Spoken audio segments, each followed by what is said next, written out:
Hello everyone, मैं Ravinder applied mechanics के इस वीडियो लेक्चर में यहाँ पर एक ये ट्रस के मेंबरों में प्रतिबल निकालना सीखेंगे सेक्शन मेथड से। ठीक है, काट विधि से इसके मेंबरों में प्रतिबल निकालना आज सीखते हैं। तो इस ट्रस के प्रतिबलों जो ये ट्रस है इसके मेंबरों में प्रतिबल निकालना हमने जोड़ विधि से सीखा था मेरे पिछली वीडियो लेक्चर में। वो वीडियो लेक्चर मैंने जल्दी की वजह से कॉपी पर ही सॉल्व किया है। ठीक है, लेकिन यहाँ पर मैं इसको आपको डिटेल में बता रहा हूँ। ठीक, यहाँ पर जो ट्रस है इसको सेक्शन मेथड अप्लाई करना है इसमें। तो सबसे पहले हम किसी भी ट्रस पर सेक्शन या ज्वाइंट मेथड अप्लाई करने से पहले उसकी प्रतिक्रियाएं निकाल लेते हैं। तो ठीक है, इस ट्रस को हम संतुलन अवस्था में मान के सिग्मा एफ बराबर 0 से हम r a plus r b बराबर 10 प्लस 20 ये कर लेंगे। ये आपको निकालना आता होगा और मैंने आपको ये ज्वाइंट मेथड से क्वेश्चन बताया है। ठीक है, पी के गुप्त का ये क्वेश्चन है। क्वेश्चन नंबर ये आपका दे रखा है 43 और पेज नंबर ये आपका है 353 और 354 के आसपास है। ठीक है, 353-54 दोनों का है। तो यहाँ पर हमने समीकरण नंबर 1 मान के इसको छोड़ दिया। अब मुझे मूवमेंट निकालना है। ठीक है, बिंदु ए के पड़ता या बी के पड़ता कहीं भी निकाल सकते हैं।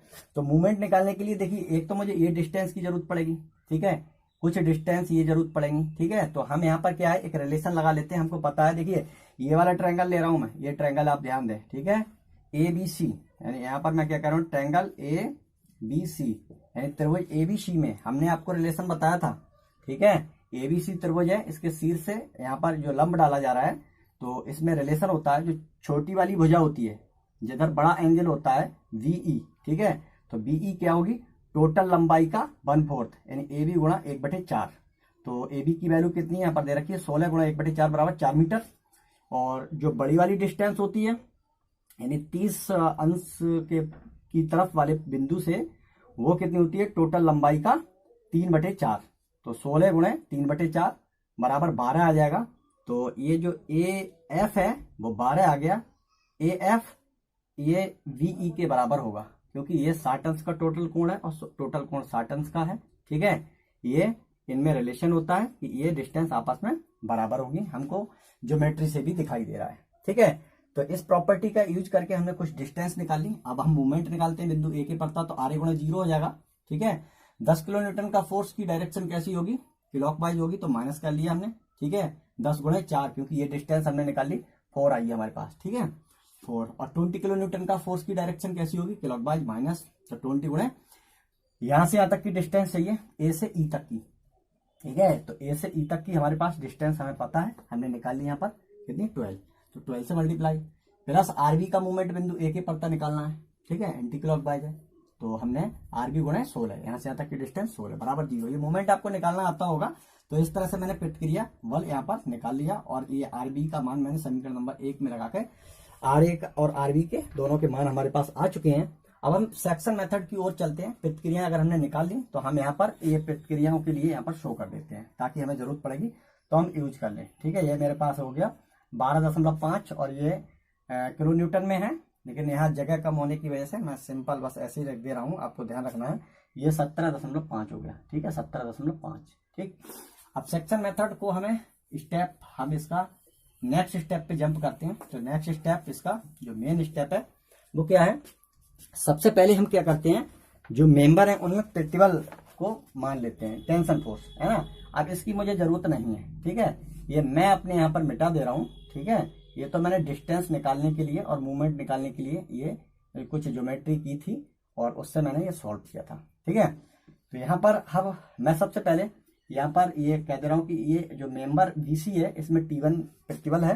ठीक है, टेंशन फोर्स है और जो ए बी है इसमें मैंने कह दिया T2 है और जो अगला वाला है इसमें AC में मैंने T3 कह दिया और यहाँ पर मैंने T4 कह दिया कि मेरे पास T4 है और यहाँ पर T5। तो इस तरह से हम इसमें टेंशन फोर्स मान लेते हैं।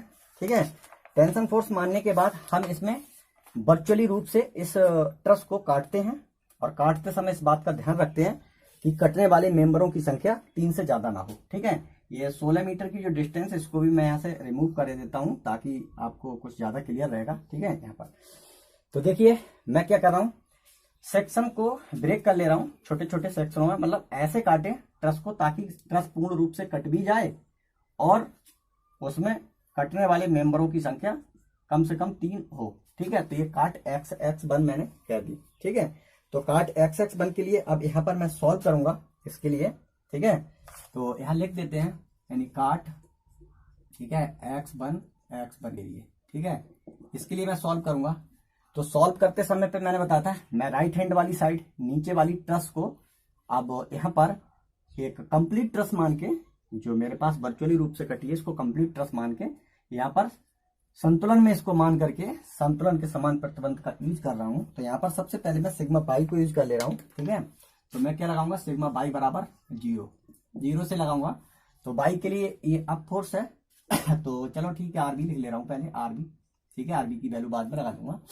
और यहाँ पर एक इसका कंपोनेंट जो T1 है, ठीक है, इस पॉइंट से देखते हैं एरो ये जा रहा है ना, तो इसका कंपोनेंट भी ऊपर जाएगा, ये साइन में होगा, इधर वाला कॉस में होगा, तो साइन वाला इसमें ऐड कर लेंगे। ठीक है, प्लस T1 साइन 60 बराबर 0। तो यहाँ से T1 साइन 60 का मान लगा देते हैं, √3/2, और माइनस में आरबी हो जाएगी, और आरबी का मान यहाँ हो जाएगा 17.5। तो यहाँ T1 का जो मान है वो हो जाएगा 17 दूनी 34 हो जाएगा, और 2 35 हो जाएगा, 35/√3। ठीक है, किलो न्यूटन। तो ये मेरे पास एक वैल्यू आ चुकी है। दूसरी वैल्यू मैं और निकालता हूँ इसकी। अब यहाँ सिग्मा एक्स बराबर 0 लगा लेते हैं। ठीक है, सिग्मा एक्स बराबर 0 से इसी ट्रस में। ठीक है, सिग्मा एक्स बराबर 0, तो मेरे पास इस डायरेक्शन में ये T2 आ रहा है, माइनस वाली डायरेक्शन है, और T1 का कंपोनेंट भी इसी डायरेक्शन में होगा। आप देख सकते हैं T1 ये हो जाएगा cos 60। ठीक है, cos 60 बराबर 0।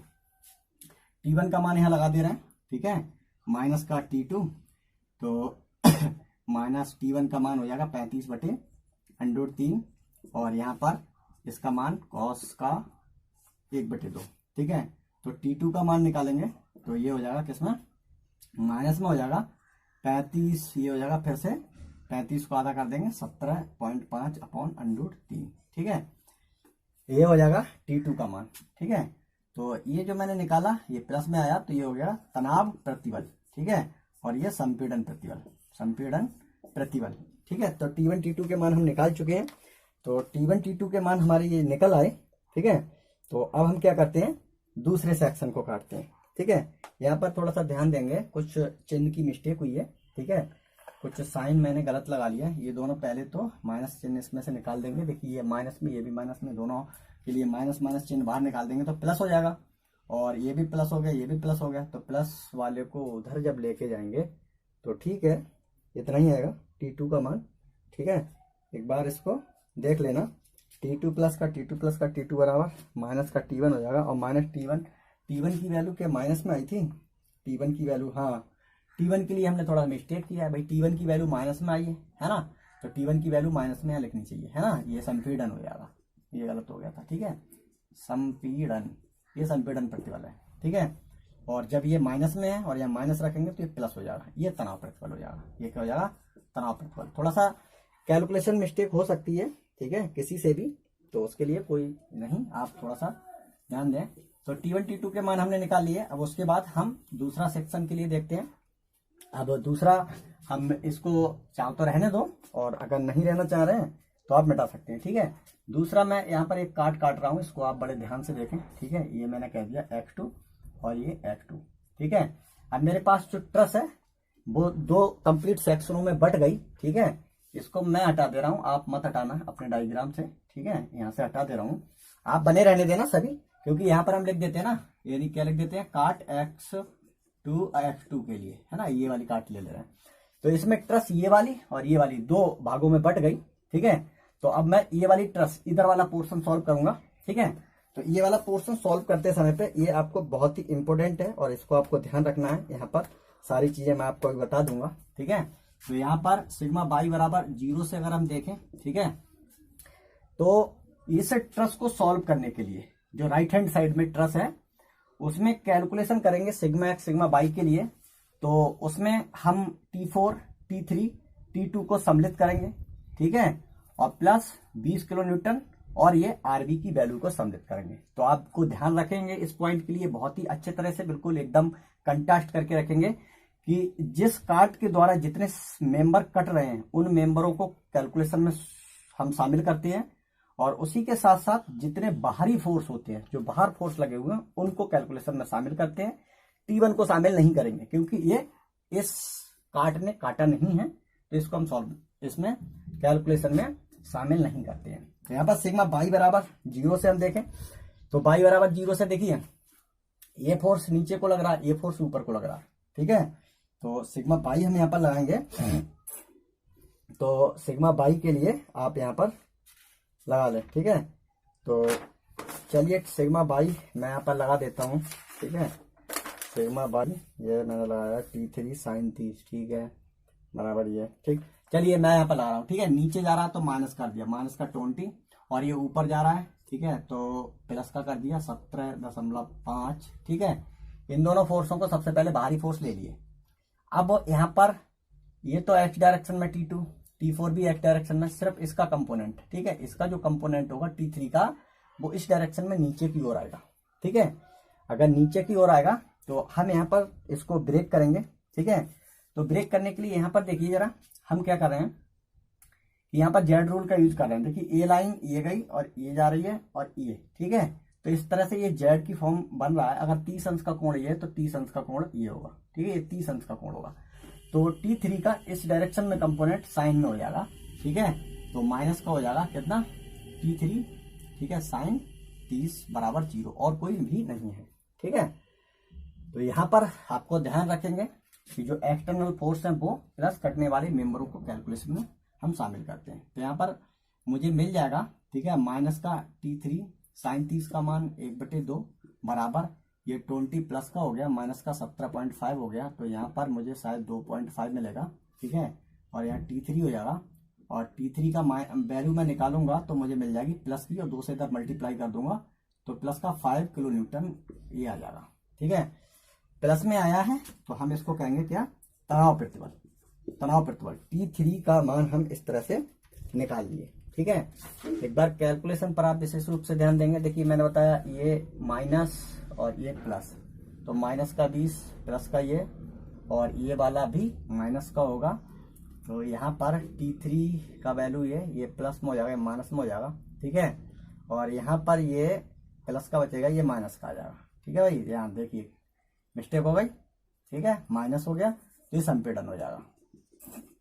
ये गलती बिल्कुल भी नहीं होनी चाहिए, ठीक है। माइनस की वैल्यू आ रही है यहाँ पर।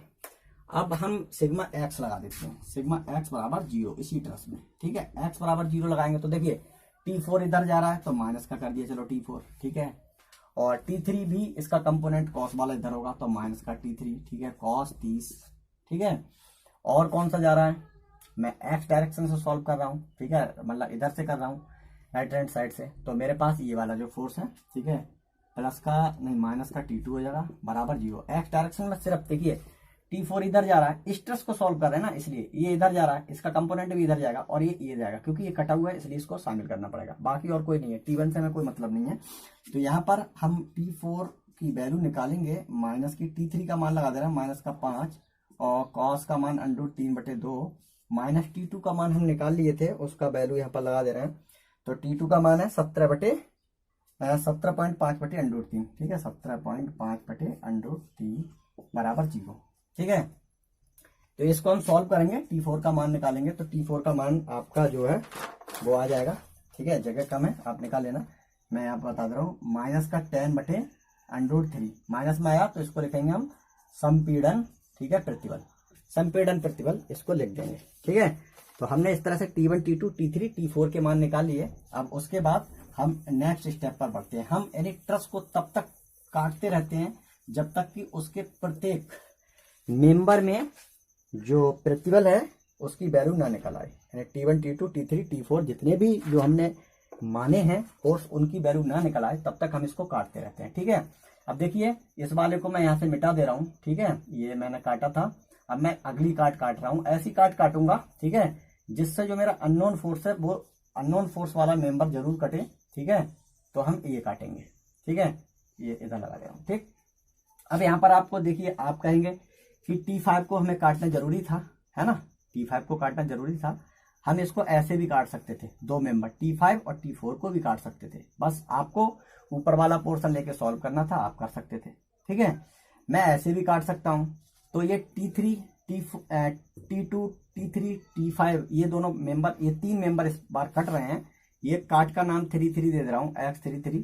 तो जब कैलकुलेशन हम राइट हैंड साइड से करेंगे तो T2 T3 T5 को सॉल्व कैलकुलेशन में शामिल करेंगे, प्लस इसी के साथ 10 किलो न्यूटन 20 किलो न्यूटन और इस आरबी की वैल्यू को शामिल करेंगे।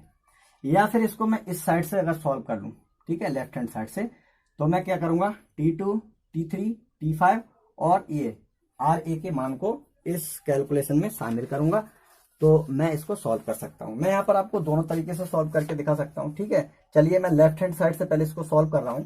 मैं इस बार इसको इधर से ले रहा हूं, इधर से, ठीक है। मुझे T5 का मान निकालना है, ठीक है। तो आप कंफ्यूज तो ना हो, अगर कंफ्यूज हो रहे हैं तो आप रहने दो, ठीक है। मैं उधर से ले रहा हूं, मैं यहाँ लिख दे रहा हूं, ठीक है। राइट हैंड साइड से, यानी काट जो मेरे पास है, काट क्या है, X3, और X3 को मैं कहां से सॉल्व कर रहा हूं, राइट हैंड साइड से, ठीक है। राइट हैंड साइड उधर वाली, मैंने यानी उधर की वर्चुअल जो ट्रस है उसको मैं यहाँ पर ले रहा हूं, उसको ले रहा हूं। तो यहाँ पर मैं क्या कर रहा हूं, ठीक है, यहाँ पर सिग्मा X लगा लूं, ठीक है, या सिग्मा बाई लगा लूं, तब भी मेरे पास इसका वैल्यू निकल के आ जाएगी, ठीक है। तो यहाँ पर देखिए, हम सिग्मा बाई को अगर लगा लें, ठीक है, सिग्मा बाई बराबर 0 से, ठीक है, तो हमारे एक ही बार में इसका आंसर आ जाएगा। सिग्मा बाई लगा रहे हैं तो नीचे को ये जो फोर्स लग रहे हैं, ठीक है, 10 किलो न्यूटन माइनस का हो जाएगा, 20 किलो न्यूटन माइनस का हो जाएगा, ऊपर की ओर ये लग रहा है तो प्लस हो जाएगा, ठीक है, 17.5। जो एक्सटर्नल फोर्स है उनको हमने पहले यहाँ पर यूज कर लिया सिग्मा बाई में, ठीक है। अब देखिए सिग्मा बाई में क्या आएगा, ये जो T5 है मुझे इधर से लेना है, ठीक है, उधर वाली तरफ से ले रहा हूँ। T5 ऐसे आना, T5, तो T5 का ये नीचे की ओर कंपोनेंट हमें लेना है, ठीक है। तो नीचे की ओर कंपोनेंट लेने के लिए यहाँ पर हमको इसका एंगल निकालना पड़ेगा, ठीक है। एंगल क्या निकालना पड़ेगा, एंगल ये वाला निकालना पड़ेगा, ठीक है, ये वाला एंगल। तो ये वाला एंगल हम निकाल सकते हैं। देखिए ये हमारे पास 60 अंश है, ये 90 अंश हो जाएगा। 90 और 60 कितने होते हैं, 120। तो ये कोण कितना बचेगा, 30 अंश का बचेगा। थोड़ी सी ज्योमेट्री का यूज कर लिया। अगर ये 30 अंश है, इस वाई डायरेक्शन के साथ T5 का जो एंगल है वो 30 अंश है, तो इस पर इसका जो घटक है वो कॉस में हो जाएगा, ठीक है, क्योंकि जिस अक्ष के साथ कोण होता है उस पर उस बल का कंपोनेंट कॉस में होता है। तो इस डायरेक्शन में हो जाएगा माइनस का, ठीक है, T5 cos 30, ठीक है। और कंपोनेंट कौन सा होगा उसको देख लेते हैं, ठीक है। और हमारे पास यहाँ जो T3 है ये भी यहाँ पर ब्रेक हुआ है, ठीक है। तो इसका बाई डायरेक्शन पे कंपोनेंट लेना है जो कि ऊपर की ओर हो जाएगा। देखिए ये 30 अंश का कोण बना रहा ना, एक्स अक्ष के साथ 30 अंश का कोण बना रहा, तो बाई डायरेक्शन में इसका कंपोनेंट ये हो जाएगा, ठीक है। तो ऊपर जाएगा, तो इसलिए इसका मान प्लस में हम ले रहे हैं क्या, T3, और यहाँ पर क्या कर दें हम, साइन 30 अंश, ठीक है। और कुछ भी नहीं होगा, बराबर आपका क्या हो जाएगा, 0। तो इससे हम यहाँ पर इसको सॉल्व कर लेंगे। तो देखिए सॉल्व कर रहा हूं मैं, ठीक। तो ये मेरे पास यहाँ पर ये हो जाएगा 30, और 30 में से हम इसको घटा देंगे, ठीक है, और T3 का मान निकाल लेंगे, ठीक है। माइनस का 20 और ये हो जाएगा 17, ये 30 कर दे रहा हूँ, ठीक है, माइनस का 30 प्लस का 17.5 माइनस का T5 cos 30 का मान √3/2, ठीक है, और प्लस में यहाँ पर कर ले रहा हूँ प्लस T3 का मान हम निकाल चुके थे पहले, ठीक है। जो मान निकल के आया था T3 का, उसका यहाँ पर मान हम लगा देते हैं। तो T3 का मान मैं देख के यहाँ पर लगा दे रहा हूँ, माइनस का 5 आया था, ठीक है, यह हो जाएगा माइनस का 5, ठीक, और साइन 30 का मान 1/2, ठीक है। तो 17 में से हम इसको घटा देते हैं, ठीक है, लगभग 18 अगर हम इसको घटाते हैं तो हमारे पास यहाँ जो वैल्यू मिलेगी वो कितनी मिलेगी, ठीक है। और यहाँ पर T5 के लिए सॉल्व कर लेंगे, तो T5 बराबर शायद आपका, आप निकाल के देख लेंगे, आपका 20/√3 आ जाएगा, ठीक है। तो T5 का हमारे पास मान निकल चुका है। इस तरह से मान निकाल लेंगे। और आपको अब इसको मैं राइट हैंड साइड से लेके बता रहा हूँ इसी को, ठीक है, राइट हैंड साइड से, हाँ राइट हैंड साइड से ले लिए लेफ्ट हैंड साइड से, ठीक है, लेफ्ट हैंड साइड से, लेफ्ट हैंड साइड मतलब इधर की ट्रस ले रहा हूँ, इधर की ट्रस है ना। तो इधर की ट्रस लेने के लिए हम सिग्मा एक्स सिग्मा बाई किसी का भी यूज कर सकते हैं, ठीक है।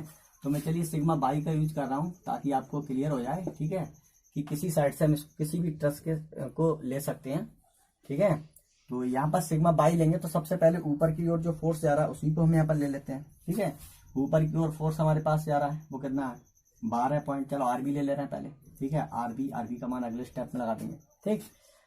अब देखिए ये जो T3 है इसका कंपोनेंट ऊपर होगा साइन में, ठीक है, तो प्लस का हो जाएगा T3 साइन 30, और जो T5 है इसका ऊपर की ओर कंपोनेंट हो जाएगा, ठीक है, T5 एक्स अक्ष के साथ 60 अंश का कोण बना रहा है, टोटल 60 अंश का कोण है, तो ऊपर की ओर इसका साइन में हो जाएगा, ठीक है, T5 साइन 60, ठीक है। और कोई कंपोनेंट है क्या? नहीं, वाई अक्ष पे और कोई भी नहीं है, सिर्फ ये एक्सटर्नल फोर्स था उसको हमने ले लिया। अब इस ट्रस के एक्सटर्नल फोर्स को हम लेते हैं बराबर 0, ठीक है। तो ये टर्म्स हमारे पास आ गई। तो हम यहाँ पर देखिए आरबी का मान लगा दे रहे हैं, ठीक है, 12.5 प्लस T3 का मान हमने निकाला था -5, ठीक है, और साइन 30 का मान 1/2, ठीक है, प्लस T5 हमें निकालना है और ये √3/2 हो जाएगा बराबर 0, ठीक है। तो यहाँ से हम इसको सॉल्व कर लेंगे तो हमें क्या मिलेगा, T5 बराबर -20/√3 किलो न्यूटन। तो हम लेफ्ट हैंड साइड या राइट हैंड साइड से कहीं से भी ट्रस को ले सकते हैं, किसी भी कार्ड के लिए, किसी भी कार्ड के लिए हम ट्रस को लेफ्ट या राइट हैंड साइड से ले सकते हैं। लेकिन बस आपको ध्यान ये रखना है कि जिस साइड को हम ले रहे हैं ट्रस को, लेफ्ट हैंड साइड ले रहे हैं या राइट हैंड साइड, उस साइड में जितने एक्सटर्नल फोर्स लगे हुए हैं उन फोर्सों को कैलकुलेशन में शामिल करेंगे, प्लस काट जो हमने काटी है उस सेक्शन में जितने मेंबर कटे हैं उन मेंबरों को भी हम उस ट्रस के कैलकुलेशन में शामिल करेंगे। तो मैंने तो ये बना दिया, ठीक है। आप ये जो मैंने बनाया था, ठीक है, इस तरह से x1, ठीक है, इसको भी आप मिटाइन है एग्जाम में आप रहने दें, ठीक है। ये x2 और x2 था, तो तीनों का आप दिखा सकते हैं, वो तो मैंने आपको समझाने के लिए बता दिया था, ठीक है।